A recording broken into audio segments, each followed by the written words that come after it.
Hi, I welcome you back into the series of Developing Saintly Virtues. Today we look at a beautiful virtue called peacefulness. So, what is peacefulness? Peacefulness is having a calm mind and a heart because of faith in Lord and freedom from unnecessary material agitations. So, why do people lose faith in the first place? There are two primary reasons for it.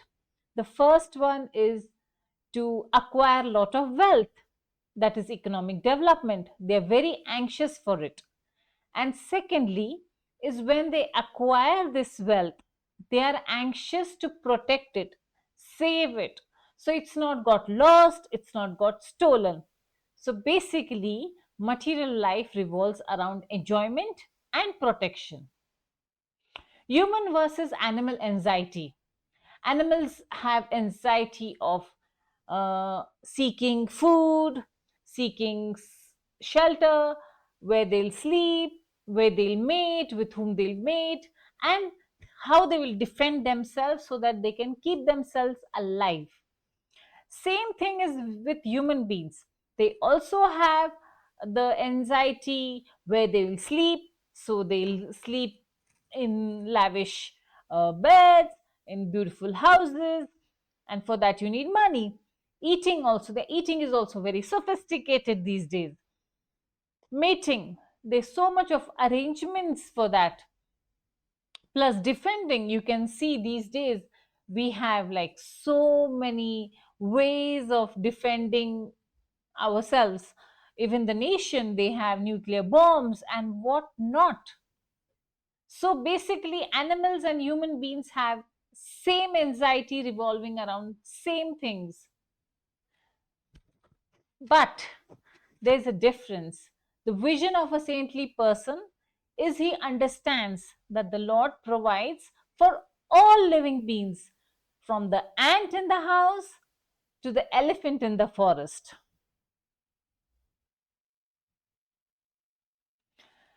And another main thing a saintly person has is faith in the Lord's maintenance. Now, what does this mean? He knows that even beneath the polar ice where living beings survive, because Lord has arranged for them. So this is faith, and faith reduces anxiety to a greater extent. So this material world is temporary. The body, is going to disease, is going to age. Possessions are someday, some today it is there, tomorrow it is lost. Situations change. Sometimes it's in our favor, sometimes it's against our favor. So permanent peace cannot come from these temporary things like body, possession, and situations around us. And it will be foolish from our side to expect that there will be a permanent solutions in for these things. Next, responsibility. If we break the word, it becomes response and ability. A saintly person has the ability to respond in a fashion that is not going and destroying his inner peace. A saintly person, therefore, responds thoughtfully rather than reacting impulsively. Therefore, the greatness of a person is described or is seen in the ability to tolerate any kind of provoking situations without losing the balance, especially of the mind. Because the saintly person knows very well he has to give up his results. Hard work depends on him. He works sincerely, but he knows that the results doesn't depend on him. And on gaining the results also, he offers it to the Lord, saying that it's because of you I was able to do such a adventure or thing. So attachment to outcomes, creates frustration and anxiety. So the saintly person is always aloof from it. Now let's look at benefits of peacefulness. It gives mental clarity. When it gives mental clarity, one is able to take decisions not on impulses, but uh, they're thoughtfully worked upon it. Then it gives one emotional stability because the decisions were made thoughtfully. They don't turn out to be wrong, and therefore one is not agitated, or one is not repenting, or one is not feeling guilty. So there is always emotional stability. There's better relationships now because the person has always acted before thinking and not like emotional basis or on impulses. He has better relationships because he knows, if I behave like this, then this will be the consequences. So in between he brings the aspect of thought. Next is, because he is having faith in the Lord, he is having strong uh, understanding that the Lord maintains everything. His devotion becomes stronger, and eventually because of that his anxiety automatically reduces, because finally the Lord is the giver of whatever is allotted to a particular person. Let's move further. Let's look at some few actually practical ways to cultivate this peacefulness.